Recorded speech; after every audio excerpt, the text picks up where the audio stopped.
नमस्कार, आप देख रहे हैं द दस्तक 2020 टॉप हेडलाइंस में आपका स्वागत है। मैं हूं शकील अहमद, मेरे साथ हैं पवन सिंह। पुलवामा टेरर अटैक के बाद भारत ने एक और सर्जिकल स्ट्राइक करके पाकिस्तान को भौचक्का कर दिया है। भारतीय वायुसेना ने पाकिस्तान में घुसकर उसे सबक सिखाया है। भारतीय वायुसेना के विमानों ने पाकिस्तान में घुसकर आतंकी संगठन जैश-ए मोहम्मद के कई ठिकानों पर लेजर गाइडेड बम गिराकर नेस्तनाबूद कर दिया है। यानी ऐसे अजीत डोभाल ने पीएम मोदी को सर्जिकल स्ट्राइक 2 के बारे में जानकारी दी। आतंकी हमले के बाद भारत गुस्से में तो बहुत है, पाकिस्तान को भी अब डर सता रहा है कि अगर भारत ने कोई अधिक सख्ती वाला कदम उठाया तो उसकी परेशानी और भी बढ़ सकती है। इसलिए पाकिस्तान ने आपातकालीन बैठक भी बुलाई है। आज सुबह दिल्ली आईटीओ में डीटीसी बस और ट्रक में जोरदार टक्कर हो गई। टक्कर इतना जोरदार था कि बस के आगे का हिस्सा पूरी तरह टूट गया। बस में सवार 15 यात्री घायल हो गए। हादसा आईटीओ फ्लाईओवर के पास हुआ। जम्मू और कश्मीर के नेताओं महबूबा मुफ्ती और उमर अब्दुल्ला ने चेतावनी दी कि संविधान के अनुच्छेद 35A में हस्तक्षेप करने से राज्य में गंभीर और दूरगामी परिणाम होंगे। प्रधानमंत्री नरेंद्र मोदी ने पूर्ववर्ती कांग्रेस सरकारों पर देश हित के साथ खिलवाड़ करने का आरोप लगाया। मोदी ने कहा कि वहां नेशन फर्स्ट के बजाय फैमिली फर्स्ट का विचार था। नमस्कार, योग गुरु बाबा रामदेव देश की पहली सरकारी मान्यता प्राप्त बोर्ड वैदिक शिक्षा के प्रमुख बन सकते हैं। रामदेव का प्रस्तावित नाम चयनित समिति द्वारा सुझाया गया है। दिल्ली में स्कॉच समूह के अध्यक्ष शमीर कोचर ने एक रिपोर्ट बनाई है। सोमवार को आयोजित स्कॉच के 56वें शिखर सम्मेलन में जारी इस रिपोर्ट में बताया गया है कि सिर्फ प्रधानमंत्री मुद्रा योजना की बदौलत योजना शुरू होने के शुरुआती 2 वर्षों के दौरान 1.7 करोड़ नए रोजगारों के अवसर सृजित हुए हैं। प्रधानमंत्री आवास योजना के घटक लाभार्थी आधारित व्यक्तिगत आवास निर्माण और भागीदारी में किफायती आवास के तहत उत्तर प्रदेश सरकार द्वारा तैयार 1,79,215 और आवासों के डीपीआर को केंद्रीय आवासन एवं शहरी कार्य मंत्रालय द्वारा गठित केंद्रीय स्वीकृति एवं निगरानी समिति ने मंजूरी दे दी है। इसी के साथ इस घटक में उत्तर प्रदेश सबसे अधिक मकान बनाने वाला देश का पहला राज्य बन गया है। एक अधिकारी ने बताया कि भारत निर्वाचन आयोग ने महाराष्ट्र में मतदाताओं की सूची में संशोधन के बाद 17 लाख नामों को हटा दिया है। उन्होंने कहा है कि इनमें से कुछ नाम नई बार पंजीकृत किए गए थे। यह संबंधित मतदाताओं की मौत हो चुकी थी और इनके नाम की सूची को हटाया नहीं गया था। असम के गोलाघाट और जोराहाट जिले में जहरीली शराब से मरने वालों की संख्या बढ़कर 157 हो गई है। पुलिस ने अब तक इस मामले में 22 लोगों को गिरफ्तार किया है। पश्चिम बंगाल के मुख्यमंत्री ममता बनर्जी ने प्रधानमंत्री नरेंद्र मोदी पर आगामी लोकसभा चुनाव से पहले सीआरपीएफ के शहीद जवानों के खून से राजनीति करने का आरोप लगाया और दावा किया कि केंद्र को 14 फरवरी को पुलवामा में हुए हमले की जानकारी पहले से थी। जम्मू एवं कश्मीर में नियंत्रण रेखा के दोनों तरफ चलने वाली साप्ताहिक बस सेवा कारवाई अमन सोमवार को फिर से शुरू हो गई।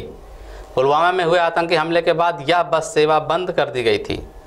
देश में बढ़ती राजनीतिक सरगर्मियों के बीच चुनाव आयोग 17वीं लोकसभा के चुनाव की तिथियों की घोषणा मार्च के पहले सप्ताह में कर सकता है।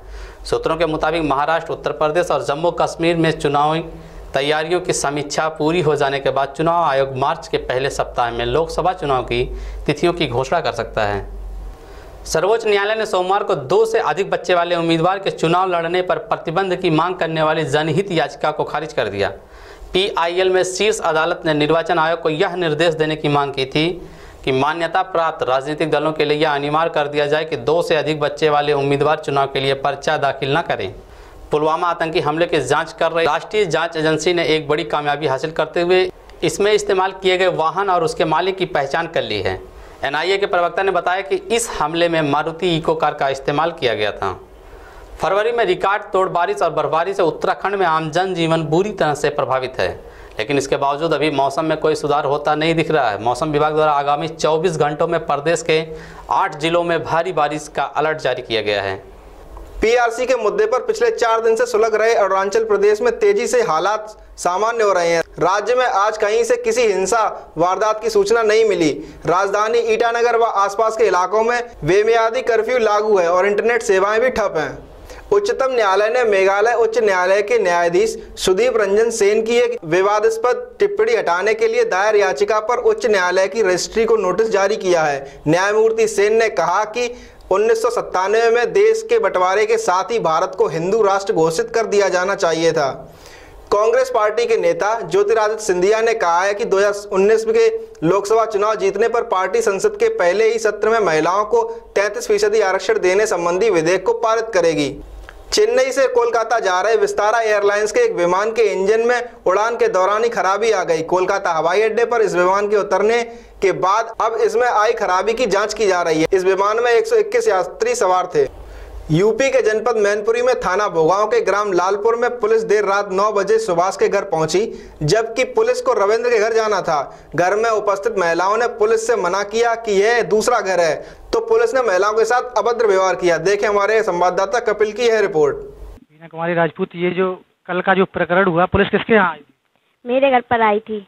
पुलिस ने इस घर का दरवाजा तोड़ा तो पहले यहाँ आई थी या बाद, मतलब आपके यहाँ पहले यहीं पर आई सीधी। तो लोगों ने कहा, पुलिस मानी नहीं, फिर भी दरवाजा तोड़ा? नहीं मानी, कहने पर भी। आप करीबन कितने बजे आई थी पुलिस? 9:30 बजे। 9:30 बजे तो पुलिस आई थी, उसकी कोई वजह पता चली आपको?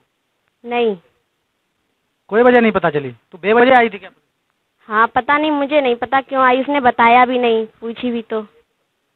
अब पूछी तो बदतमीजी करी महिलाओं के साथ भी। ये जो घर का जो मैटर है, ये गेट वगैरह दरवाजा खोला गया या तोड़ा गया, वो किसने तोड़ा? पुलिस ने तोड़ा। उत्तर प्रदेश में लोकसभा चुनाव के लिए सीटें तय करने के बाद सपा बसपा ने मध्य प्रदेश व उत्तराखंड में भी गठबंधन से चुनाव लड़ने की घोषणा कर दी है। दोनों पार्टियों ने राज्यों की सीटों की भी घोषणा कर दी। जम्मू कश्मीर के पूर्व IAS अफसर शाह फैसल अपनी अलग राजनीतिक पार्टी बनाने जा रहे हैं। नई पार्टी के पंजीकरण के लिए उन्होंने चुनाव आयोग को अर्जी भी दे दी है। बहुत जल्दी ही वो इसको लेकर ऐलान कर देंगे। एक न्यूज चैनल से बातचीत के दौरान फैसल ने यह जानकारी दी। मध्य प्रदेश के पूर्व मुख्यमंत्री और सीनियर कांग्रेस नेता दिग्विजय सिंह ने पार्टी कार्यकर्ताओं को उस वक्त हैरान कर दिया जब मंच से उन्होंने कांग्रेस कार्यकर्ता मुर्दाबाद के नारे लगा दिए। दिग्विजय सिंह ने बैरागढ़ में आयोजित एक कार्यक्रम में शामिल होने के दौरान ये नारे लगाए। दुमका पहुंचे झारखंड के पूर्व CM हेमंत सोरेन ने कहा कि मुख्यमंत्री रघुवर दास हाथ धोकर मेरे पीछे पड़ गए हैं।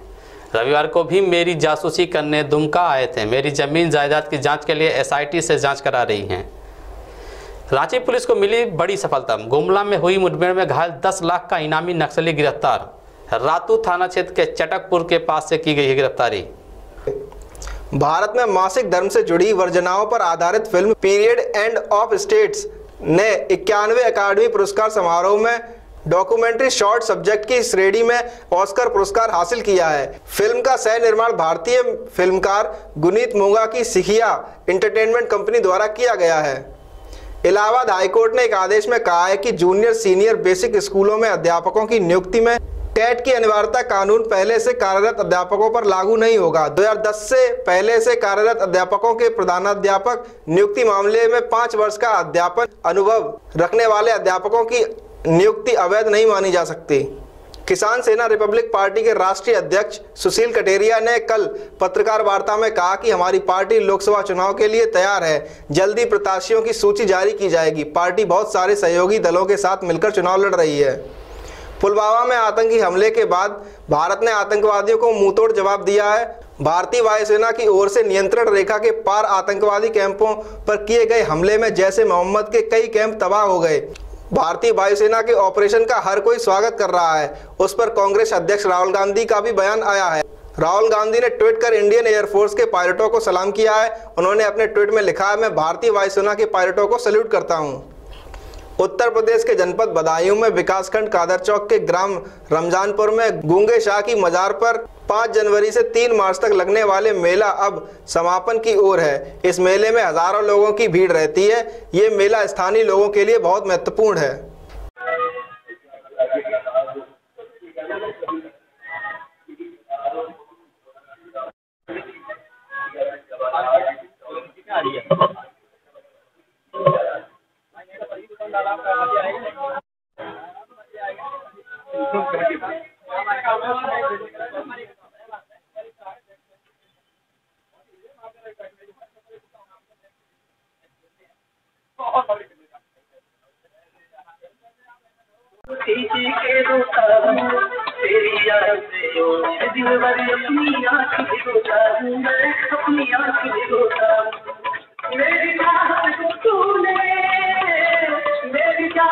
झारखंड के बोकारो जिले के गोमिया में जंगली हाथी ने ग्रामीण को कुचल दिया। ग्रामीण के खेत में हाथी घुस गया था, जिसे वह मवेशी समझकर खेत से भगाने पहुंचा था। मुरादाबाद में होमगार्ड को रेत ढो रहे ट्रैक्टर ने रौंदा। होमगार्ड ट्रैक्टर को रोकने का प्रयास कर रहा था। ग्रामीणों ने काशीपुर रोड को जाम कर दिया। ग्रेटर नोएडा की एक सोसाइटी में आगरा की रहने वाली महिला से गैंगरेप का मामला सामने आया है। कसाना पुलिस ने मुकदमा दर्ज कर महिला को मेडिकल के लिए भेज दिया गया है। पुलिस मामले की छानबीन कर रही है। उत्तर प्रदेश में बोर्ड परीक्षा के दौरान एक परीक्षा केंद्र पर सामूहिक नकल कराने के मामले में 17 लोगों को 14 दिन की न्यायिक हिरासत में लेकर जेल भेज दिया गया है। अयोध्या में विवादित ढांचा ढहाने के आपराधिक मामले में सीबीआई की विशेष अदालत अयोध्या प्रकरण ने शिवसेना सांसद संजय राउत को गवाही के लिए समन जारी करने का आदेश दिया है। 14 जुलाई 2018 को संजय राउत को गवाही के लिए समन जारी किया गया था। नाइजीरिया में राष्ट्रपति और संसदीय चुनाव की निगरानी करने वाले नागरिक समाज समूह ने सोमवार को कहा कि देश में मतदान से जुड़ी हिंसा में 39 व्यक्तियों की मौत हो गई है। 70 से अधिक संगठनों वाले समूह द सिचुएशन रूम ने कहा, चुनावी संबंधी हिंसा में कम से कम 39 नाइजीरियाई नागरिकों की मौत हो गई है।